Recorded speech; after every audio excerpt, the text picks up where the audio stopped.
जय श्री हरि। प्यारे श्रद्धालुओं, धर्मप्रेमी साथियों और हमारे आध्यात्मिक YouTube परिवार को सादर प्रणाम।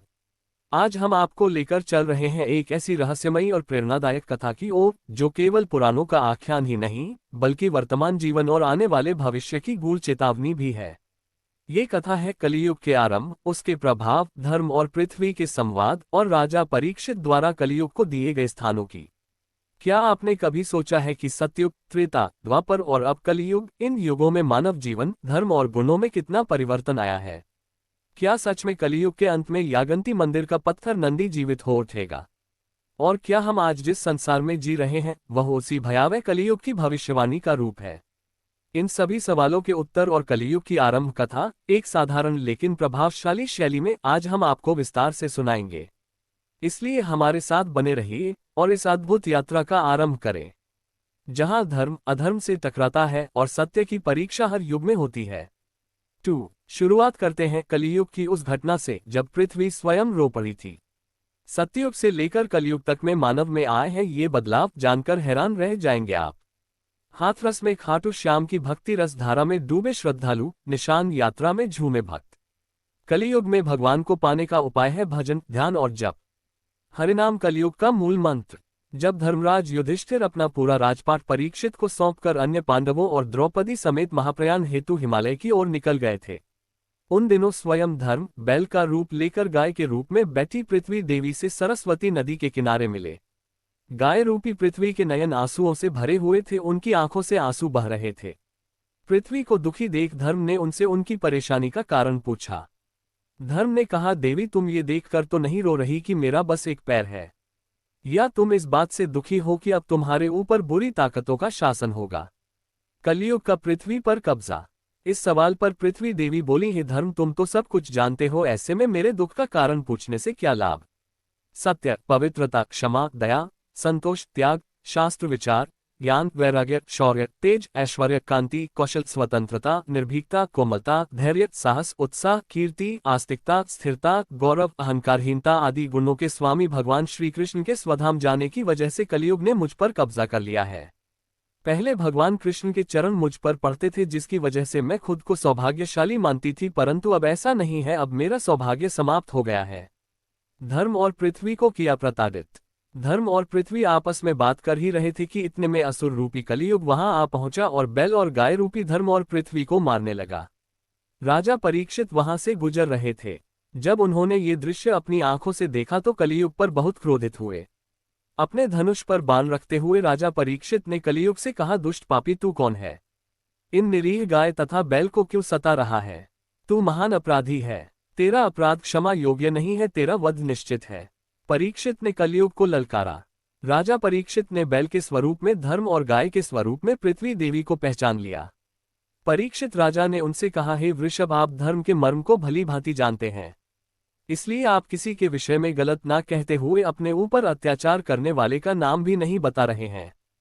हे धर्म, सतयुग में आपके तप, पवित्रता, दया और सत्य 4 चरण थे। त्रेता में 3 चरण रह गए, द्वापर में 2 ही रह गए और अब इस दुष्ट कलियुग के कारण आपका एक ही चरण रह गया है। पृथ्वी देवी भी इसी बात से दुखी हैं। कलियुग ने की क्षमा याचना।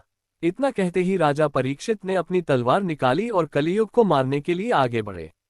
राजा परीक्षित का क्रोध देखकर कलियुग कांपने लगा। कलियुग भयभीत होकर अपने राजसी वेश को उतार कर राजा परीक्षित के चरणों में गिर गया और क्षमा याचना करने लगा।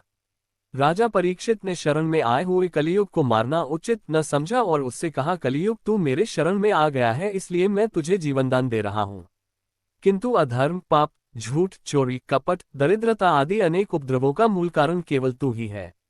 तू मेरे राज्य से अभी निकल जा और फिर कभी लौटकर मत आना। परीक्षित की बात को सुनकर कलियुग ने कहा कि पूरी पृथ्वी पर आपका निवास है। पृथ्वी पर ऐसा कोई भी स्थान नहीं है जहां आपका राज्य न हो, ऐसे में मुझे रहने के लिए स्थान प्रदान करें। कलियुग को मिला स्वर्ण में स्थान। कलियुग के ये कहने पर राजा परीक्षित सोचने की विचार कर कहा, झूठ, द्यूत, मद्यपान, परस्त्रीगमन और हिंसा, इन 4 स्थानों में असत्य, मद, काम और क्रोध का निवास होता है। तू इन 4 स्थानों पर रह सकता है। परंतु इस पर कलियुग बोला, हे राजन, ये 4 स्थान मेरे रहने के लिए अपर्याप्त है, अन्य जगह भी प्रदान कीजिए मुझे। इस मांग पर राजा परीक्षित ने उसे स्वर्ण के रूप में 5वां स्थान प्रदान किया। स्वर्ण रूपी स्थान मिलते ही कलियुग ने राजा परीक्षित के सोने के मुकुट में वास कर लिया। कलियुग इन स्थानों के मिल जाने से प्रत्यक्षतः तो वहां से चला गया, किंतु कुछ दूर जाने के बाद अदृश्य रूप में वापस आकर राजा परीक्षित के स्वर्ण मुकुट में निवास करने लगा। कलियुग में घटित होगा ये। मार्कंडेय पुराण में कलियुग के दौरान शासक जनता पर मनमाने ढंग से शासन करेंगे, मनचाहे ढंग से उन पर कर थोपेंगे। शासक अपने राज्य में अध्यात्म की जगह भय का प्रसार करेंगे। वह स्वयं एक बहुत बड़ा खतरा बन जाएंगे। बड़ी संख्या में पलायन शुरू हो जाएगा। लोग सस्ते खाद्य पदार्थ और सुविधाओं की तलाश में अपने घरों को छोड़कर जाने के लिए मजबूर होंगे। धर्म को नजरअंदाज कर दिया जाएगा और लालच, सत्ता, पैसा सभी के मस्तिष्क में प्रबल रूप से विद्यमान रहेगा। लोग बिना किसी पश्चाताप के अपराधी बनकर लोगों की हत्या करेंगे। कलयुग कर देगा सभी धर्मों का नाश। संभोग जिंदगी की सबसे बड़ी जरूरत बन जाएगी।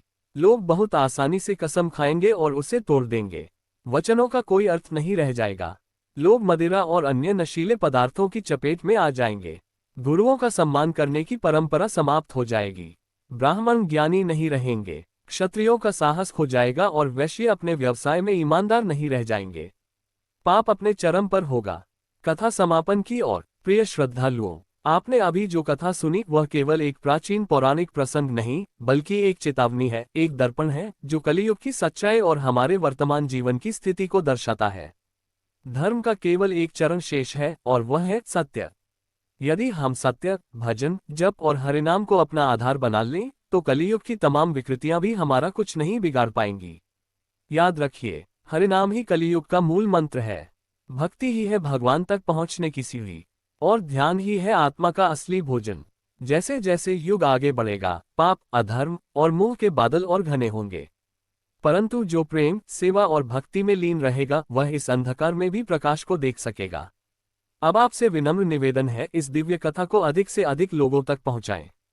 इसे साझा करें ताकि हमारी संस्कृति की चेतना और धर्म की यह ज्योति कभी मंद न पड़े। मित्रों, आपको ये कथा अच्छी हो तो वीडियो को लाइक करें, सब्सक्राइब करें और बेल आइकन दबाएं ताकि अगली कथा आप तक समय पर पहुंचे। जय श्री कृष्ण।